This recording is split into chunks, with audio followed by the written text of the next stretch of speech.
Right, muri Zimbabwe muzuva ranhasi tashanyira Gogo Mavhu. Gogo Mavhu muri sei? Ndinofara zvangu makadi zvenyu vakomana. Tiripo tisu takuvingai. Ya ichokwadi muri Zimbabwe. Ya makadi zvenyu vana veZimbabwe, makadi matimana ese nyika, makadi vana vari kunze. Ndinoramba chingokukwasai zvakare kuti tizivane kuti ndiriko handina kufa. Vazhinji vangu varongoti Gogo Mavhu havachabudi paYouTube, hatichavaoni vagarisa. Vamwe vakati Gogo Mavhu vakabuda kunze kwenyika, vamwe vakataura zvakawanda wanda. Aiwa ndiriko zvangu. Zvinoitika paupenyu ndo zvinongosiyana siyana asi ndiriko zvangu. Right. Gogo Mavhu, chekutanga chandoda kunzwisisa ndechekuti imimi muri chii? Inini ndiri homwe. Ndiri homwe inobudirwa kana kuti ndiri mupoterwi anopoterwa nemhepo yesvikiro, anopoterwa nemhepo yemhondoro. Alright. Vazhinji vari kuona Gogo Mavhu vane mubvunzo wekuti Gogo Mavhu vanomboita nezvei ende vanobatsira zvakaita sei, kwavakawandira kwachona ndikupi? Tinokumbira mutipindure ipapo Gogo. Ya maita zvakanaka stereki.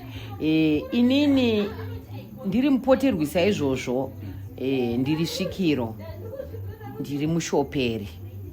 Mushoperi zvinoreva kuti munhu anopinda mumatare nemunhu nyangwe asipo, kunyanya asipo nditori professional kune vari kunze kwenyika kunyanya. Ndinoita matare pafoni, kureva kuti ndinoshopera pafoni. Izwi rinosvika kwese kwese kwaunenge uri, ndo basa rangu. Ndiri mupoterwi nemhondoro. Mhondoro ndo varidzi vematehwe, ndo varidzi vemapira, ndo varidzi vebanya. Iyo mhondoro iyoyo. Saka kana tichiti mapira tinoreva kuti kana tichinge tafunga kutenda midzimu yedu, kutenda vari pasi pane zvataitirwa, misumo, ndo varidzi inova ndo mhondoro yacho. Zvakare ndiri mudzidzisi. Ndiri mudzidzisi anodzidzisa vana veZimbabwe tsika nemagariro pakurarama kwedu sevanhu vatema, uye kuvadzora kutsika dzedu, uye kuvadzora kumagariro chaiko chaiko nehunhu, kuti tisarase hunhu kuvabereki vedu, kuna mbuya vari kutichengeta, kune madzita ari kutichengeta, kuna madzikoma ari kutichengeta. Tisarase hunhu. Tinoda kuramba takangobatana sechinhu chimwe chete sevana veZimbabwe. Hazvina mhosva kuti uri kunze kwenyika kupi, ungave kuBotswana, ungave kuSouth Africa, ungave kuKariba, ungave kupi, ungave kupi. Tingori chinhu chimwe chete, tinenge chingokumbira mweyo kubatana. Ndo shungu dzangu dzekudzisaona veZimbabwe, kuvadzora kutsika nemagariro, uye kuvadzora kutsika dzedu sevana veZimbabwe, nekuti tagara tiri maZimbabweni. Hapana patinozomboti tichafa takaita varungu tiri vanhu vatema. Saka tiri maZimbabweni kudaro tinofana kubatana tichionesana zvetsika dzedu dzemunyika yedu yeZimbabwe sevanhu vatema. Zvakare ndiri mudzidzisi wechikoro chechinamwari, ndinoita chinamwari. Chinamwari zvinoreva kuti ndinodzidzisa vanasikana nevakadzi vakuru tsika nemagariro mukati meimba yako, kune vana vakuda kuroorwa, kune vasikana vakutasira kunoroorwa, uye nevana vachiri kutanga kungokura sema9 years kubva grade 3 kusvikira mwana anosvika pa18 years dzekukura, kubva zera rake, nekunosvikazve zvokuti mwana akuda kunoroorwa. Ndiri mudzidzisi anodzidzisa chinamwari, tsika nemagariro, panhau zvakavanzika zvemukati membe yemukati, kureva kuti mwana musikana anenge akura uye anofanira kukura achiziva. Nekuti kune dzimwe nyika tinoona kuti vana vanodzidziswa tsika idzodzo vachiri vana vadiki, kana tsika dzemunyika mavo vachiri vana vadiki, zvekumagrade 3 ikoko, ndo ma9 years iwayo. Saka muno muZimbabwe tinotarisa kuti vana vedu vanozotanga kudzidziswa vakura, zvokuti anenge akuona senge zvinhu zvisina basa, asi zvine basa, nekuti semwanasikana unofanira kuziva tsika dzinoitwa nemwana musikana: kutsvaira, kugeza, kubika, kupfugama, kuombera, nekuchingamidzana nevaenzi. zvakare nogona kutakura mugomo, kutakura zvirongo, zvese ndinodzidzisa izvozvo. Nekudzidzisa vana vacho kuti kuzvikoro kwakungodzidziswa chirungu. Saka kana vachikoro vachidzidzisa chirungu, especially vana vari kunze kwenyika, vakudzidziswa chirungu, vari munowo ndizvozvo changu chirungu chega. Saka vana vanopedzisira vasaziva kuti shona yedu iyi yakagadzirwa chii. Rurimi rwedu runofanira kutaurwa nesu vanhu vatema, nokuti ndosaka takangozvarwa tiri vanhu vatema, tichitaura rurimi rwedu rwechishona. Zvakare ndiri munhu uye anozoti kana ndakafarisa zvangu ndinoita zvebhendi, ndinotori nebhendi, ambuya mavhu mbira gurupu. Saka ndiri dhenza, ndinodzidzisa vatambi, vana vandotamba navo, ndovadzidzisa kutamba, ndovadzidzisa kutakura zvitswanda, marusero, mitsvairo, tsvimbo, ndiri muimbi. Saka ndiri kuti kana ndakafarisa chaizvo chaizvo ndo zvandinonyanya kuita izvozvo, kuitira kuti handidi kuzvipa nguva yekurasa unhu, kuzvipa nguva yekubuda patsika nemagariro, zvakare kuzvipa nguva yekuti temberi yangu inopedzisira yakurasika, zvinozoita kuti midzimu yangu indikanuke. Saka ndinoedza kuramba ndiri pakutambira pachivanhu chedu ipapo, ndichitambira pachivanhu chedu ipapo, kuitira kuti ndirambe ndakachengetedza tsika dzedu nemagariro edu, uye ndichidzidzisa vana vari kukura kuti vazive kuti mangwana kana ndisisipo, mbuya mavhu akatidzidzisa chino, akatidzidzisa chino, vanozondirangarirawo kana ndisipo ndafa. Right, muri yeZimbabwe manzwa mashoko abva kuna Gogo Mavhu. Gogo, asi pane vakawanda vari kuti tanzwa nekubirwa mari nedzimwe n'anga. Muno munyika yeZimbabwe takabirwa turungonzi tichatumira nyuchi, asi hazvisi kufamba. Ipapo zvazvinoita mwanangu ndezvekudai. Ini ndiri pano saizvozvizvi, ndiri munhu uya anouchika, ndinorapa jeko, ndinoita kuti mwana musikana ane munyama ndiugeze ubve, ndinoita kuti mwana musikana ari kurota achirara nemhepo zvikwambo, imhepo dzezvikwambo, nokuti anenge aine mushonga wacho haasiye mwana uyu, asi mwana uyu ari kutoshandiswawo neakatora mushonga uyu. Saka mwana musikana anenge akurota achirara nemunhu wechirume pabonde, mwana mukomana ndizvozvo, kana vanhu vakuru ndizvozvo. Izvozvo izvo zviriko zvinosiyana siyana pakuti inini ndo kwandakanyanya kuwandira ikoko kwandakutotaura manje semurapi. Kozoita kuti vaya vanenge vachiti Gogo ndinonzwa kufambwa mumiri, ndakatemerwa nyora, ndinorota ndichidya nyama dzevafi, ndinorota ndiri kumakuva, ndinorota ndichingo pamwe handitorari usiku hwacho.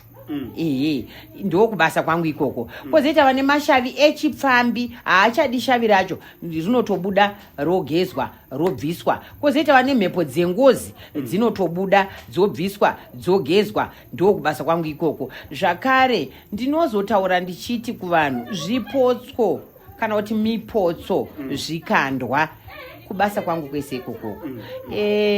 Nenhaurwa dzekuti ivo vanhu kana vachinge vazoti tazobirwa, tazoitwa sei, tazodini, chinhu chinotanga kungoitwa nechekuti munhu taura chaunogona, usataure chausingagoni kusada kupfurwa nemari.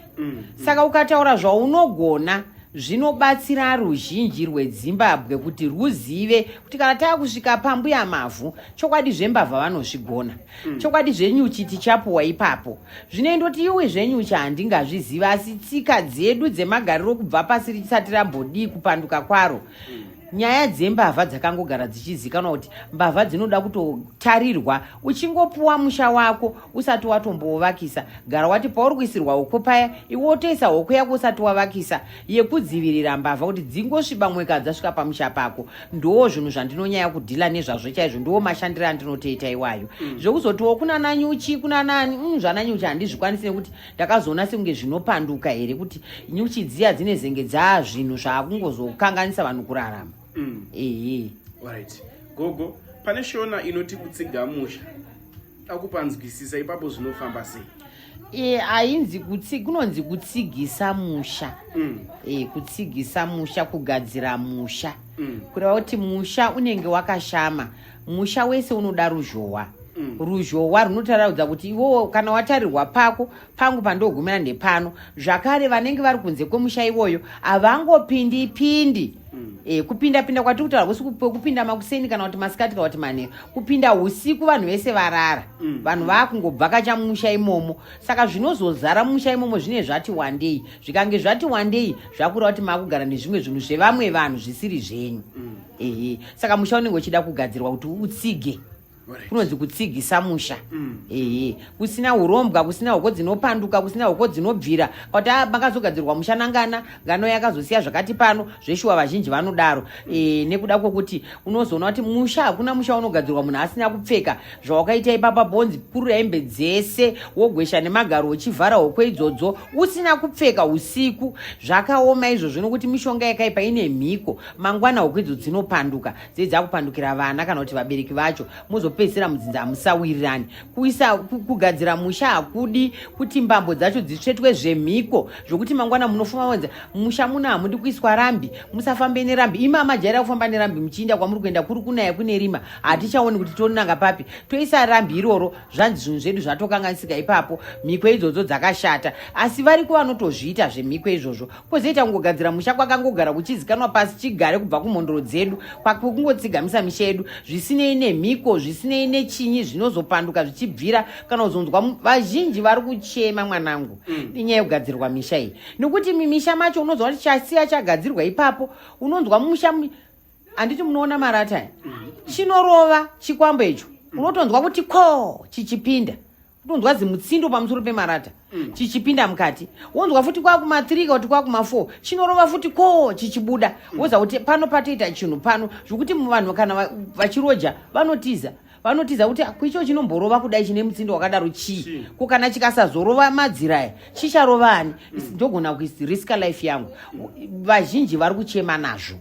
Zviriko misha mizhinji yandiri kupinda vana vazhinji vari kuchema nazvo. Uye unotozoona kuti vana vasikana vane vasiri kuroorwa, vana vakomana vanenge vasiri kuroora vachishandiswa nezvikwambo zvevanhukadzi, zvikwambo zvechirume, zvikwambo zvechikadzi zvezviri kushandisa vana ipapo. Saka kuroorwa kwevana kunotinetsei. Saka vana vanopedzera vapandukira vabereki. Zvii zvamakaisa pano chimbori chiko chiri kurira icho mubereki haana mhinduro nokuti haangazivi kuti chicha achichidaro.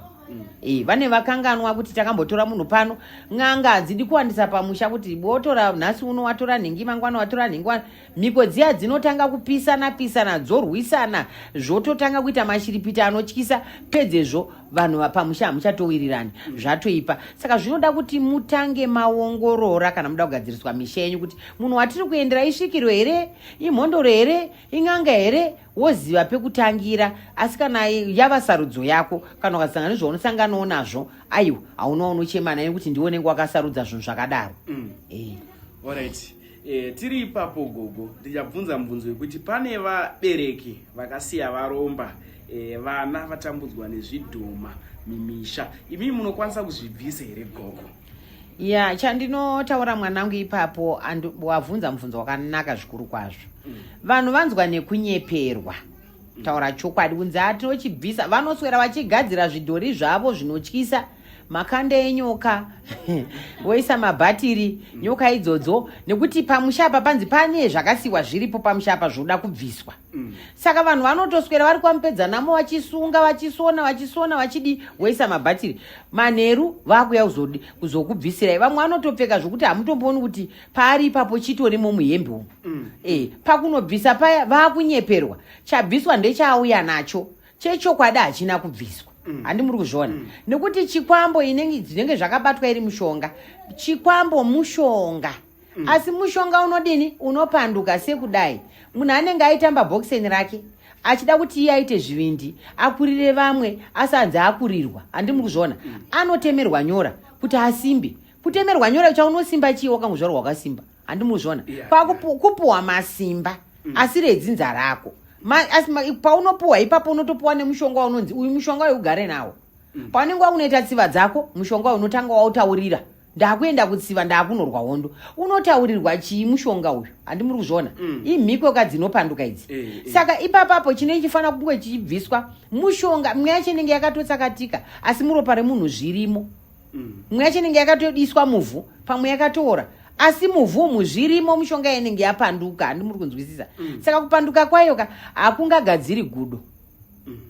Mishonga iyi yekuti ine mashiripitika yekuti unoona segudo asi hapana gudo racho. Unoona sechimunhu asi hapana munhu wacho.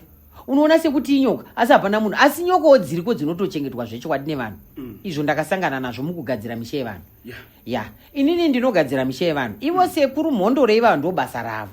Mondoro iyo inobuda pandiri ndo basa rayo. Saka ichipinda mumisha imomo inotoudza vanhu choka kuti muri kuti panapa svondo rakapera pakabva vanhu vanoti vakabvisa gudo pano, kuti vakabata nyoka, kuti vakabata burwa. Mupurwa yeye iri kunzi iri kubatwa ndeye kugadzirwa iya. Nekuti mupurwa yacho inogona kubatwa misha yese yakatenderedza dunhu rese. Ichingoni nhasi wambozombobatwa mupurwa mudiki, mangwana wabatwa wamhombe, pamwe pabatwa hivi, pamwe zvobva zvawanda zvichibatwa mudunhu rimwe chete. Vaigofurirana here kunotora zvinhu zvakadaro ndezvekugadzira. Saka zvakanaka kuti vanenge vanyeperwa ngavati chawabata chiya tichione, vasamhanye kuchidira ufu vachidira sauti vachinyepera vanhu. Ngavati tichione, votora bvumo kana bakatwa chairi wobvarura unotoona kuti idhendi rasonerwa ganda renyoka rinotyisa nezvuma zvapfekedzwa ipapo zvinoswera zvichiitika uku. Ndiri mhembe yezinata saka ndizviziva kudaro. Tinotounganidzwa nezinata toudzwa nzi izvozvizvi kune vanhu vari kunyepera vanhu, hande munoona zvazviri kuita, vanei vabatwa. Totoratidzwa kuti musaite hunhu hwakadini hwakadai, hune zvinotishoresa, zvinotibvisa chimiro, zvinosvibisa zita redu rebumbiro remutemo, zvikazotadza kutibudira zvakanaka. Saka tinotoudzwa tichitooneswa. Saka vanhu vazhinji havasi kuziva. Nevamwe vanoti tadzura, unodzurwa mari pamhanza, udzurwa mari uchiona mari ichitutunuka masirivha kudai mumaoko mapipi anenge akatemerwa, vanhu vane vakatemerwa mapipi nyora mumaoko vakatemerwa mumaoko. Saka akangokudai mapipi aya kutoshanda. Izvozvo mishonga yakashata inozopedzisira yakanganisa iye wacho akatemerwa iyeye. Kumagumo kwake kune nyaya. Unopedzisira wadyisa vana vako vese vapera kufa, vana vemadzikoma vapera kufa, vana vevanin'ina vapera kufa, vabereki chaivo vapera kufa, nevamwe vari kutongochekeresa vabereki nenyaya yekuda mari. Nekuti vanhu vanotofona, gogo mavhu munorombesa here? Ndoti uini zvekurombesa hangu aiwa ndirombese. Nekuti zvekurombesa zvinonetsa, unofa uchipondwa nedzinza. Alright. Gogo, pane vamwe vanhu vakafa vachipondwa, asi vapondwa ngozi kune kunonzi kufuratidza ngozi. Izvozvo zvinogadzirika sei zvekuti munhu akaurayiwa anotanga kuataka kwake, ivo vakauraya vasinga atakwe? Zvinofamba sei ipapo? Zvazvinoita ndezvekudai. Munhu kana inini ndikafa ndichipondwa panapa, mweya wangu unotoziva kuti iwe ndiwandiponda. Hapana chekuvanziranapa. Saka mweya wangu inini kana ndikafa ndichiziva kuti ndiwandiponda, ndinotarisira kuti pandiri kutofa ndikumukire. Nekuti ndiye ndine shungu dzekurarama, wandigudzira upenyu hwangu panzira. Saka zvinoitika ndezvekuti vekwako kana vakangwara vanokurumidza kunotsipika mweya upi iwoyo. Kutsipika kuuvhara kuti ndisamukira iwe asi ndimukire dzinza rangu. Dzinza rangu pamwe riri kuita zvechipostori, imi kwenyu muri kuita zvechivanhu. Vari kuita zvechivanhu vanotobudirira. Mweya wekuti unozoti unotomuka uchitoya kupi kwausina kutadzirwa, nekuti unenge watumwa nevanhu. Asi unenge weida kuuya kupi kwauri ikokoko, wodzivirirwa, wakunouraya kudzinza kwangu inini. Izvozvo kutsipika kwemweya. Mweya iyo iri kutsipika yakawanda zvokuti vanhu zvavari kuita vakuti akapara mhosva yake yekuuraya munhu anobva anogezera okurumidza kunovhara. Varidzi vemunhu vasati vaziva kuti ndozvaitika apa. Pavanozonoona zviitiko zvekufa nekurwara kune kuchiita vanhu vachingofa zvisina tsarukano, vakuzotanga kufamba kuti ko chii chiri kuitika, vakutanga kuudzirwa ipapo. It's too late nekuti vamwe vanenge vatofa. Vakuzotanga kuchinogadzirisa kuti aiwa, vakuzivisa hama yako kuti aiwa, iwewe dzokera kwakati kwawakapondwa, dzokera kwakati kwawakaurayiwa. Panapa pasipo pawakaurayiwa, ava vana vako idzi hama dzako. Saka dzokera tako kuti munongedzo uyo wegwenzi chinda unorwa hondo dzako. Zvinodaro saizvozvo. Vamwe vanotongoti mwe achifa vanobatisa mushonga mumaoko kana kuisa muhapwa, kana vari vakadzi vanotora mishonga yopfekerwa kunhengo dzesikarudzi. Paanobuda mvura paya mushonga iwoyo unenge uchitoshanda, zvichireva kuti ngozi iyo haifi yakapera mushaime kusvika yaripirwa. Ndopaunozoona vanhu vakuti tikuda mombe 20, toda mombe 50, toda mombe 100. Vane vaine chokwadi chekuti munhu wedu ndimi akamuuraya. Naizvozvo ivo vacho munei muchitofirwawo, munotozongononanga munhu kuti tauya tanetseka, munhu uya akafa uya chokwadi chaizvo akapondwa mumusha medu, taizoripa mhosva notapira kufa. Zvinoitika chaizvo. Kwozoita vamwe vana kuti vanenge vakuruwo mumadzinza asiri avo. Naizvozvo pamwe mwana ari kuchengetwa kwaba munini kana kuti akuchengetwa kwaba mukuru, kana kuti akuchengetwa namai vasiri vake, amai vake vakafa kana kuti baba vacho vakafa. Vana ivavo vane madzudzo nemikana yekufa chaizvo. Zviri kutoitika izvozvo kuti pamwe unenge uchinzi uri kutitadzira, pamwe ari kupedza sadza, pamwe unenge uchingobatwawo zviya zvingoona kuti mabatirwo andikuitwa pano chokwadi chaizvo handisi kudiwa hangu. Saka vanopedzisira vazokuuraya. Mweya iwoyo zvakare unotongonetsa ipapo pawaurayiwa. Kana mamuuraya riri jaya, mweya uchakurwisai chaizvo kusvika mudhara uchingonetsa kunetsa kwava kutouraya vanhu. Saka izvozvo mhepo dzengozi dziriko chaizvo, asi ndichingoti vana veZimbabwe musapare mhosva nekuti zvimwe zvinhu hazviripike, zvimwe zvinhu zvakare zvinoripika, zvakare munhu akapara mhosva haabvume asi anenge atoipara. Saka zvino vanhu vanozoonesana mazuva ano, vanhu vakushinwa vanozongoonesana pakuti marambe enyu, asi muchamuona achisvika kumba kwenyu. Vamwe havazowani rugare nekuti vanongomuona akagara panze, mwe akagara pabhenji, mwe anototi tisvikewo, mwe anotochema kuridza mhere. Mafira akaita aya muchimuuraya ndo machemera anenge achingoita iwayo. Saka zvinokushaisai mumusha mumhuri menyu, hamuzowani hope, hakurarwe nekuti kune kwakunetsa kurara kwacho. Pamusha pacho hapachagariki nekuti pane mutsindo, kufambwa kwakanyanya, kutaura, mafutu steps, munotozvinzwa mega kuti panapa hapana kumira zvakanaka. Saka zvinopedzera zvakuti maakutora manje varapi chititsipikirai mweya kwati ubvisei, takudai ngozi mushonga wekuiripira mwanangu. Ngozi mushonga kuiripira haina chitsotsi. Alright, Gogo, mashoko amuri kuda kusiyira kumhuri yeZimbabwe ekupedzisira ndeyekuti Gogo? Maita basa. Chandoda kuonesa vana veZimbabwe ndechekuti Gogo mavhu vachiriko. Handisati ndafa, handina kwandakaenda, ndiri mukati menyika yeZimbabwe. Ndofunga kana mukatarisa nhau dzangu dzandinotaura, ndakataura kuti ndiri mwana wechipikirwa cheZimbabwe. Ndichange ndiri muno, ndoma ndichafira, ndoma ndinogara. Kana ndikabvakachawo ndakubvakachirai, hazviri kuti ndakugara kupi ikoko, indinogara muno. Asi ndichitaura ndichiti matare edu achiriko zvakare, Gogo mavhu achiriko nematare avo. Vana veZimbabwe vazhinji vari kuchema kuti toda matare pafoni. Pafoni ndinonyanya kutamba nevana vari kunze kwenyika, nokuti havasisinawo mukana wokuya kuno. Vazhinji vacho havana mapepa. Ndezvimwe futi zvokuti ndinogadzirira munhu asina mapepa ake ari kunze kwenyika, wanzunza mukati menyika kuti uwane basa. Kana usina mapepa zvinonetsa. Saka kana mwana ane mapepa ake, zvakanaka kuti ashande, anokwanisa kuwana mukana wokuenda kubasa. Zvino vazhinji vacho vari kuenda kunze kwenyika havana mapepa ari kunetsa kubuda. Sindingachiti mopinda matare mozvinzwira kuti chii chakonzesa kuti zvidaro, imhepo here dzekumushadza wako wakaberekeswa, chimbori chii, zviri kubva kupi, zviri kuenda kupi. Tikaziva chokwadi kwazviri kubva, taakugadzirisa dambudziko. Wazukuru vangu inini vanowanika nyika dzakasiyana siyana, vanenge vaine makwenzi, vane fodya, vane zvambwa, vanokwanisa kukubatsirai muriko. Ini ndikapinda matare, iwe unozotaura ndozokupa nhamba dzemuzukuru wangu ariko, wotaura naye, maakutopasirana bhora renyu padhuze, maakutogamuchidzana makwenzi, kuitira kuti zvireruke, nekuti kubva kuno zvine zvitora nguva, munhu anenge ari panguva yakaoma.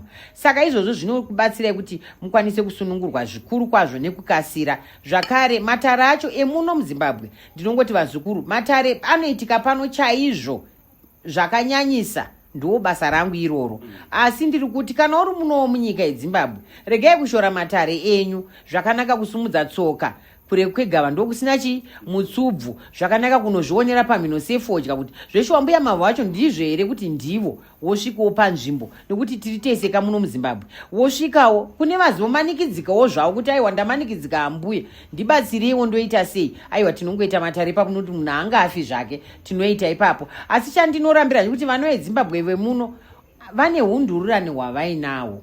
Pamuromo vanopagona.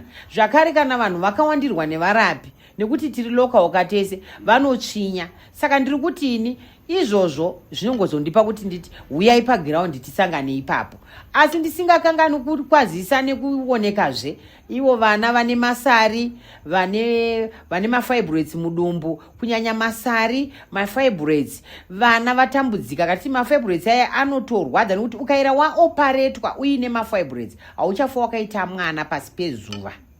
Vasikana mese muri kurwara nemafibroids, please musaoparetwe. Ukanetwa operation, kana wakaroorwa uchangoroorwa, haufa wakaita mwana mushame varidzi, uri kutodzingwa. Saka zvakanaka kuti mafibroids edu anorapwa pachivanhu, nokuti maacids rinenge raabhalumu. Mamwe anotoita 13 cm, mamwe 9 cm, zotora munhu akura dumbu kudai kuti anga ane pamwiri yaasina ari mafibroids iwayo. Saka akazoitwa operation gore negore, unenge wakungonochekwa gore negore, anenge achitongobuda akawanda. Saka zvakanaka kuti murapwe masari. Masari anokonzeresa munyama, masari anokonzeresa kuti urambwe, masari anokonzeresa jambwa, masari anokonzeresa kuti uchename. Kuchenama kwakasangana nejeko gono. Saka izvozvo gogo mavhu ndokubasa kwangu ikoko. Saka ndikuti vana tisave tinorasikirwa noupenyu wachata nhasi mangwana kana svondo rinouya kunzi nemafibroids kana kuti masari. Chinhu chinorapika chichipera, chinhu chinotorapwa chichitopfuura, zvinhu zvinototi zvinotobviswa zvichitopera pachivanhu chedu nemishonga yedu iyoyi yamunotoona iyi inobatsira kuita kuti mukwanise kurarama upenyu hwakanaka hune utano usingarwari usina zviri kukunetsa. Ivo varume zvakare vane masari ndapota kungonzwa uchivaiwa paburi rinoburitsa tsvina uchiburitsa mvura ipapo isare rinenge riri mudumbu. Sare iro kana riri mudumbu ndo zimbuyambuya racho. Zimbuya iro riri kudzweta tumasari oto ndo rinoda kuurayiwa, rinopuwa mushonga, rourapwa, rosvava, rinotopiswa. Rinenge rarembera iri ungagara nechinhu chakarembera shuwa chinyama chakadaro shuwa zvinobuda zvakanaka. Murume achikuvhunza kuti kaika kakadai unoshaya kuti wodaira kuti chi kanochekwa konyimwa utano nokuti kana achiwana ropa riri kubva kwauri kana achitodya ropa. Asi kana kakura kudai kane kakudaidza mhepo dzese dzakasiyana-siyana dzematimana dzakaipa dzinenge dzichiiswa pauri kureva kuti unopedzisira wane munyama uchipomerwa uchishorwa uchisekwa.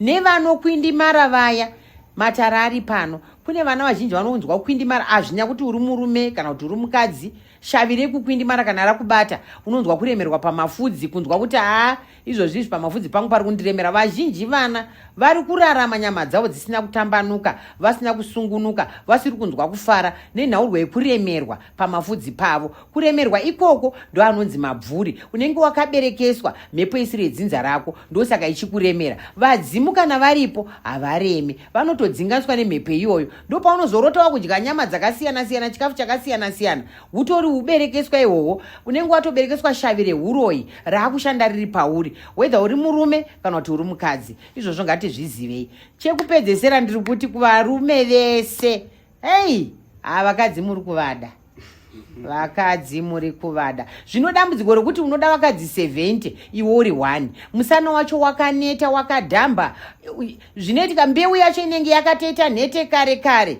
Ipapo unenge wangoita sekachongwe, unomitisa vana vanhu nyika yese kana uzongopedzera waita vakadzi 17 asi hapana kana 1 ane mwana, kureva kuti mbeu yako inenge isina kusimba. Zvakanaka zvikuru kuti mudye mushonga guchu, muchidya guchu, kumwa nekutoridya zvinhu zvinodiwa pachivanhu chedu, nokuti mwe inotsengwa mwe inomwiwa. Mukashaya kuti mushonga unodyiwa here, aiwa mwe inotsengwa mwe inotomwiwa riri guchu. Saizvozvo vana mai vese vakabereka zvakare, ndikuti kana uchinge wangozvara nyama dzako dzatodhamba dzatoenda, zvino kana ukasakwanisa kuti udye mishonga yekudzora nyama dzako, ndo pamuri kurangwa achinzi vakawanda mvura. Aiwa ndagumira ipapo kwari nhasi tinosangana zvakare svondo rinouya. Mazviti henyu mukoma wangu, mazviti henyu mwana, ndikutenda ruzhinji rweZimbabwe.